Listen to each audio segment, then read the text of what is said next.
I'm so happy. You know, the thing about being the last speaker, everybody spoke on what they really wanted to speak about.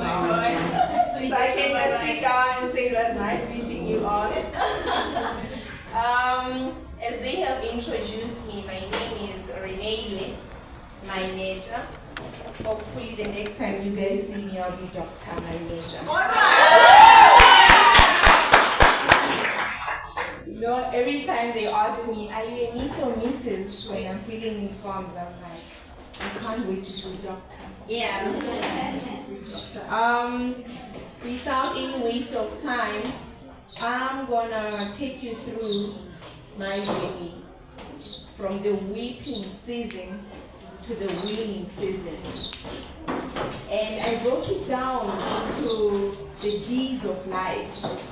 And what are these D's of life? The first one I will cover is how do you move from a weeping season to a winning season when you have lost loved ones. I was only 11 when I buried my mom.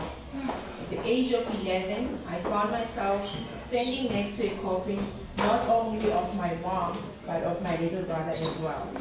We lost both of them during childbirth. So you can imagine at 11, and I had two younger sisters, 8, 9, and 4. Automatically that made me become a caregiver. Just checking those small things, had their hair done, homework's done, and so forth. So when you lose parents, you automatically become a prey in society. It's actually very interesting when you lose a dad. It's a norm, right? Not that it's a norm, but people don't feel sorry for you as they do when you lose a mom. Once you lose a mom, everybody thinks your world has crashed, and that is true, my world has crashed. But I refuse to make that a badge of honor for my journey. Guys will come for you, men will come for you, women will come for you. I actually love what the previous speaker and Ukoko are doing, where you are judged constantly judged because you're spending time with guys and they think, oh, she's not going to make it because she's spending time with guys. Her mom is not here, she's going to be rebellious. I went to a boarding school, oh, boarding school kids are so wild, and all of that. So I constantly had to prove myself twice to the society. But I knew I wasn't doing it for anyone, I was doing it for myself. I was not proving any point to anyone, but I understood that just like my fingerprints are unique and there isn't anybody like me, I shall therefore walk on this journey because there is none like me. Amen. Yes. So, what did death teach me? It taught me to live. You know, people say life is too short, and I say life is very long. It's not short because each and every day you need to wake up and decide what do you want to be known for? What do you want to do with your life? It's not short because if it's short, you will know the days and the calendar of your days, but none of us know it. So don't live this life like it's short. Live it in such a way that you will enjoy everything about yourself and those that are around you will enjoy your presence in their lives, right? So before I move to another G, I just want to see by the raise of hands, how many of you have lost somebody very close to you?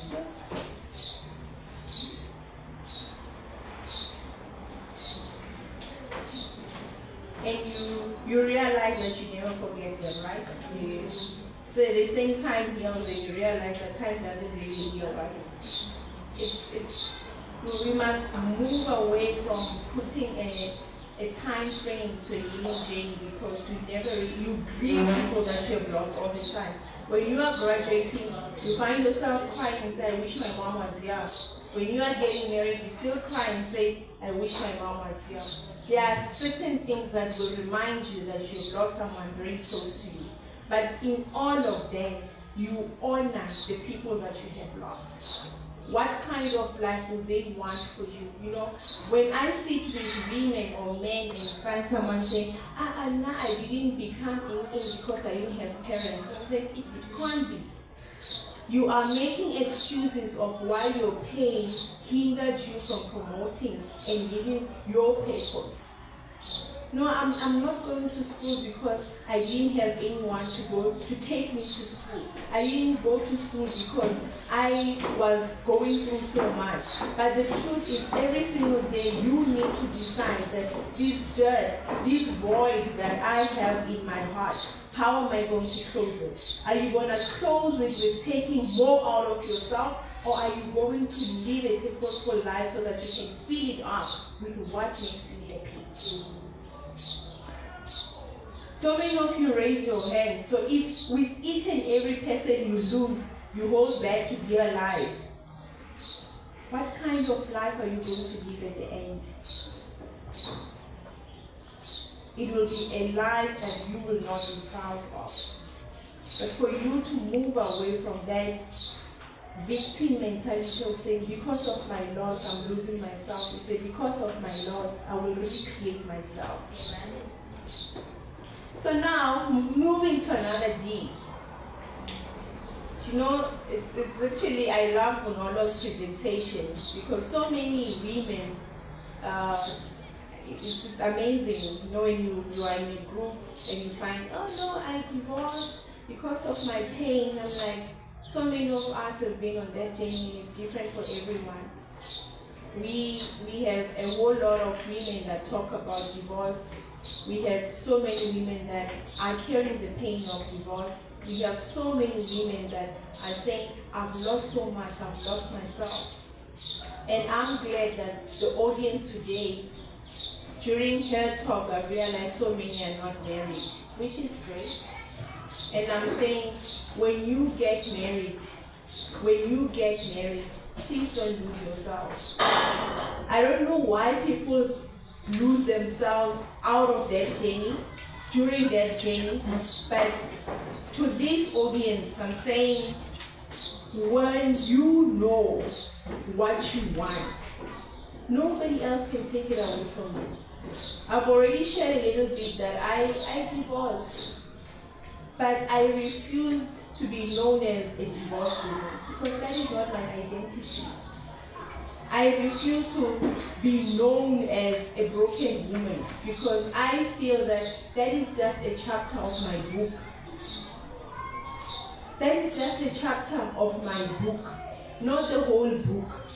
So the reason why I'm emphasizing on this is with each and every loss or every pain that you incur as a person, don't let it block you from recreating the kind of life you want to live.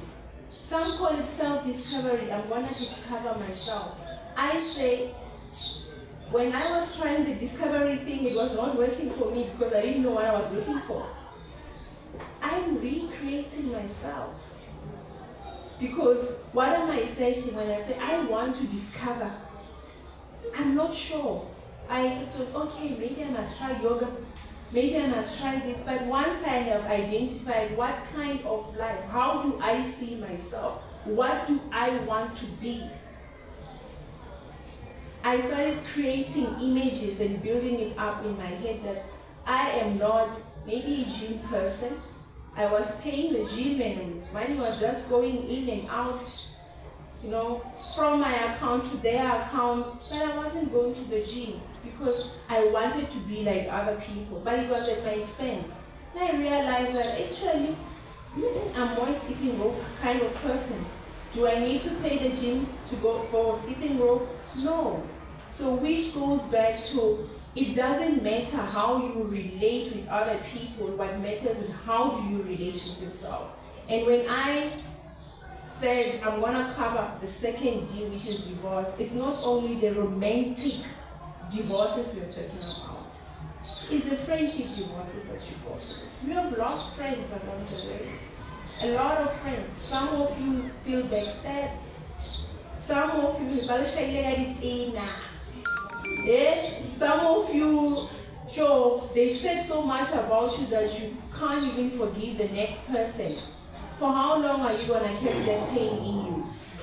For how long are you going to carry? Imagine pain, you can't get it back. You know, if you can just think about it as luggage, and you are carrying so many luggages with you, that Mang did this to me, this man has done so much to me, my sister has done so much, my in-laws have done so much to me, and you carry this thing in your heart through and through. Won't it weigh you down? How many bags are you currently carrying? The bags of pain, the bags of divorce, the divorces that you had to go through with your family, with your in-laws, with your friends, with people at work, with people at school. How many of those bags are you carrying? How many? If you are carrying too many bags, how many can you receive? How many bags are you carrying? Please start letting go of those bags so that you can carry the bags of love and healing and kindness. It's weighing you down. It's weighing you down, and you don't want to carry on with carrying the weight of bags that are not contributing to you positively. I'm challenging you to go back to your luggages. Open them and ask yourself, is it really worthy of being angry at someone that did something to you 10 years back, 15 years back, 5 years back, 2 weeks back? Is it worthy? We are carrying bags of pain. The divorces from our families and friends are breaking us. You are worthy of being healed and happy. You are worthy of being happy without referencing your happiness to what has broken you. Your identity is not wrapped in pain. Your identity is wrapped in the love you have to offer. That love you are scared to give away because you feel people have taken you for granted. Allow it to overflow. Don't hold back. And then the other D that I want to cover is weeping to winning when you are challenged with another D, which is a disability. I had prepared a long, nice note to say I'm going to have this speech. And yesterday when I was going through, Google has a very fine way of copying messages, right? And it actually reminded me that last year on this day I was in hospital for a good 12 days. I was admitted. And that changed quite a lot of perspective for me. That's when I realized, okay, no, tomorrow I'm actually just going to cover the D's of life, because we don't talk about these things enough. I can constantly and say I'm a PhD candidate, and all people will see is the winning side but not the weeping side, and we all weep before we win, right? And what that D has taught me was the disability. When your health is compromised and your life is to change. So I found myself in hospital, good 12 days, and in those 12 days, the last 6 days, I was referred to a mental clinic. It took me a while to understand why they took me there, and I realized I wanted to be the robot. I wanted to be very strong and resilient. I wanted to show everyone and to show myself that I can do it too, and that came at a cost. I collapsed at work, and where I collapsed, I was in a lab, and the design of that lab, the medical team struggled to take me out. Anything could have went wrong. It was a challenge because by design, that building was designed for everyone to just walk in. But now, the medical team had to take someone out with a They had to take me out with a medical stretcher and they couldn't. So I had to be bundled up so that they can take me out. So when I got to the hospital, when I regained my consciousness, I was attended by a neurologist. And he said to me, Reneilwe, your brain is highly active. It cannot differentiate day and night. So the frequency of your brain is extremely active. It's because I was focusing on collecting accolades. I was focusing on rebuilding and making a name. Like so many of us, we are taught work hard. And I'm here to say, rest is hard. Rest is hard. When she asked us, how do you describe yourself? I said, I'm soft. Because all these other attributes, I wanted them. I wanted to be known as hardworking, resilient, strong, and that compromised my health. So I am a food scientist by profession, and as a food scientist, one of our components is I'm an auditor. I audit factories. Somebody says she wants to export.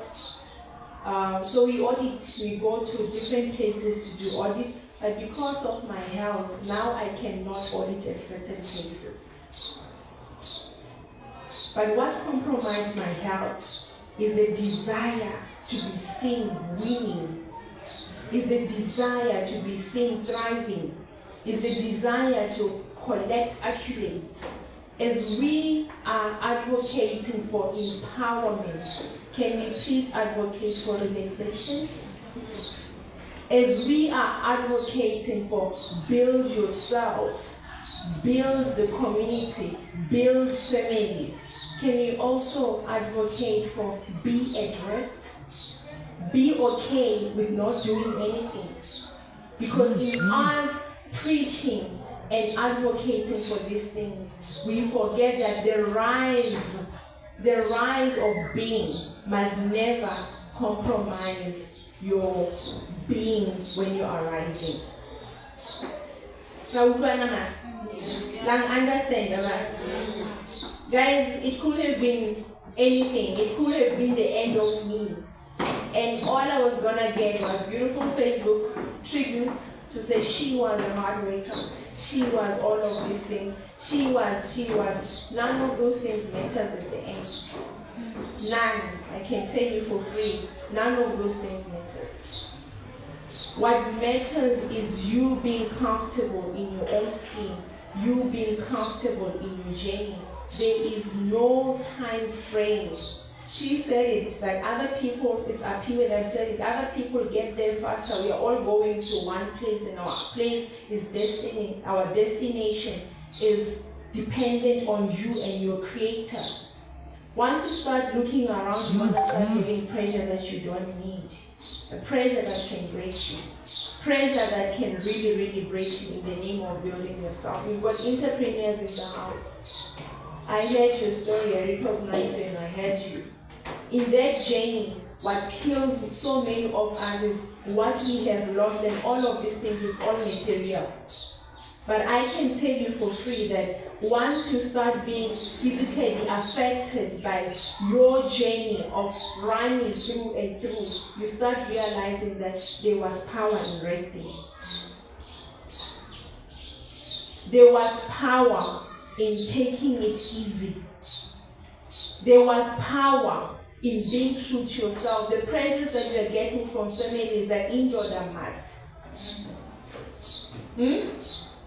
The pressures that we are getting in the family, if firstborn must. The pressures that we are getting from our families, umfazi must. There is no law that says you must. There is no law that says you must. So don't succumb to the social standards. Indoor must. The only must you have is the must of being a better vision of yourself. If people are not comfortable to wait for you to walk on your journey, please normalize letting go. Please normalize shedding off. Please normalize choosing what works for you. Normalize it. Don't be ashamed of choosing who is good for your soul. Another speaker said it, the energy, the power of energy. Pay attention to how you feel when you're around certain people. Other people, other friends, when you're around them, you feel the desire to compete. If they're not complimenting you, you find yourself in the energy of competing, those are not your people. You've got positive competition and negative competition. If I'm coming to your house and you feel, oh, Reneilwe is coming, I need to clear up because you cannot see my house like this, it shouldn't be like that. You must be able to be in a space that people that are around you are comfortable as you are. As you are.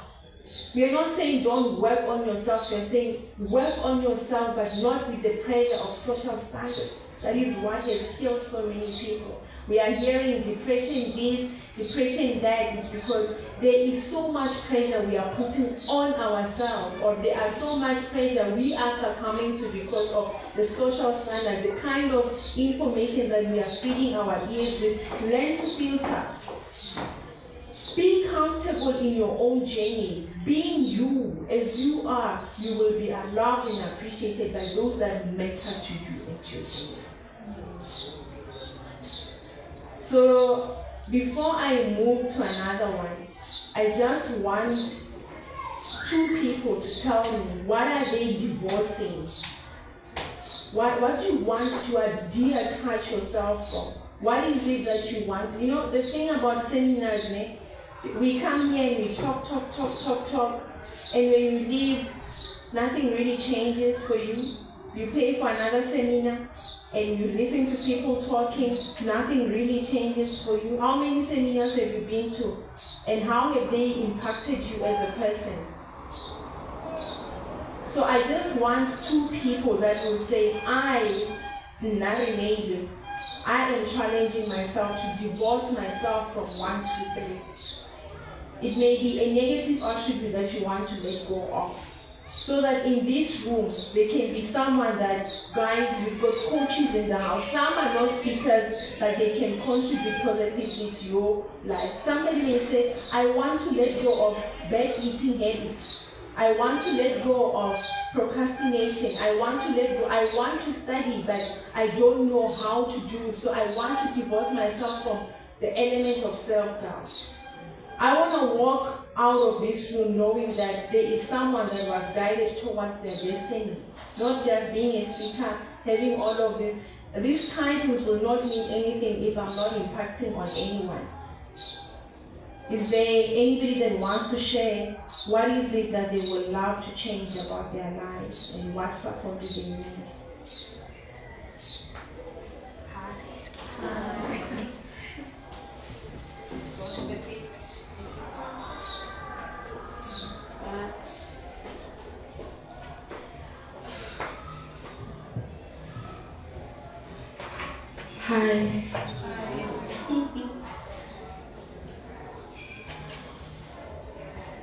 Hi. I want to learn to forgive without waiting for them to apologize.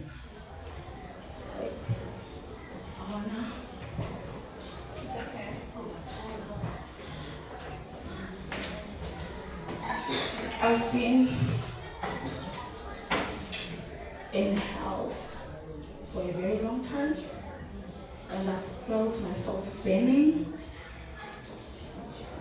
and I think it weighed me down to prosper and proceed in life. Like, I'm 27, but I have nothing of my own.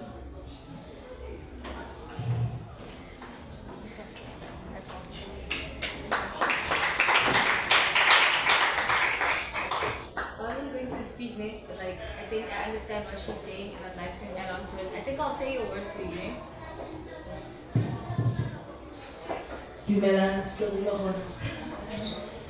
I think I kind of relate to what she's trying to say and understand what she's saying about forgiveness. But what I wanted to say is that, okay, personally, I wanted to say I want to learn how to let go of grudges.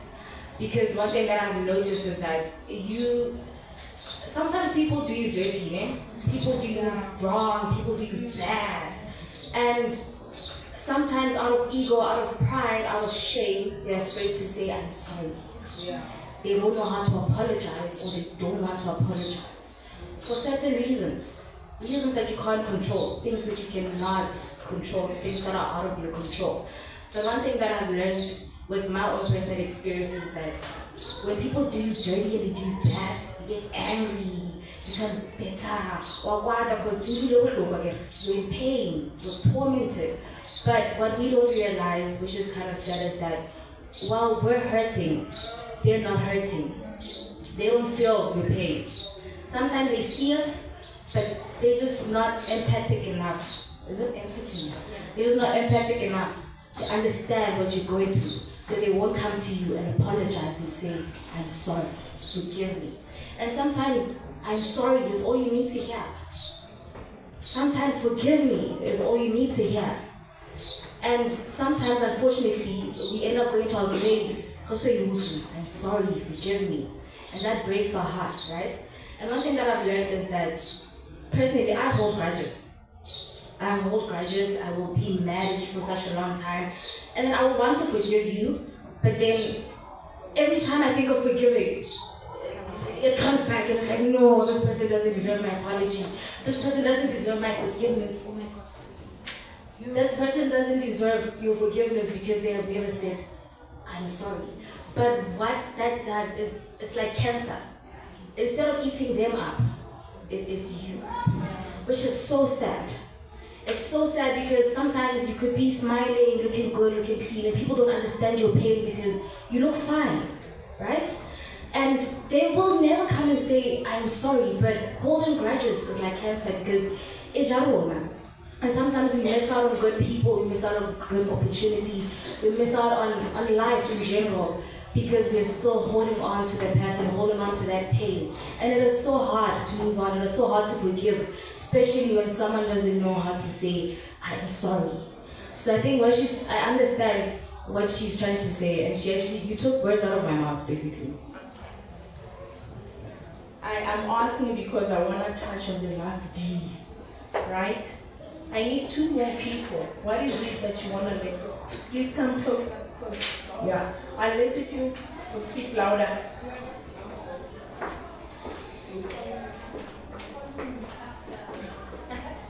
Hi, how are you? I'm good. My name is Reneilwe, but I go by Marakosh. What you actually spoke about, resting. I want to learn how to rest. I think I do 50 things at a time. The man who's taking pictures is actually my partner. So we have a business together. He has a business, I have a business, and we're raising 4 kids together. He has 1 child from a previous marriage. I have another child from a previous marriage. And now we have, they're not twin girls, but they were born a year apart. So it's juggling the kids, it's the businesses, it's my business, his business, making sure he's happy, making sure I'm happy, making sure our families are happy. So at the end of the day, because even my friend complained, I'll be calling you and I can hear in the background that I smoke a lot of weed, but I'm able to smoke and crochet and go on the sewing machine and edit videos and make sure that my kids are eating before he comes home. Everything is done. So I want to learn how to just do nothing. Like just smoke and sleep, and then wake up and eat and sleep again. That's what I want to do. So I think tomorrow, I'm doing it definitely. I need 2 more people. The power of resting. Guys, I often say taking it slow does not mean not showing up, right?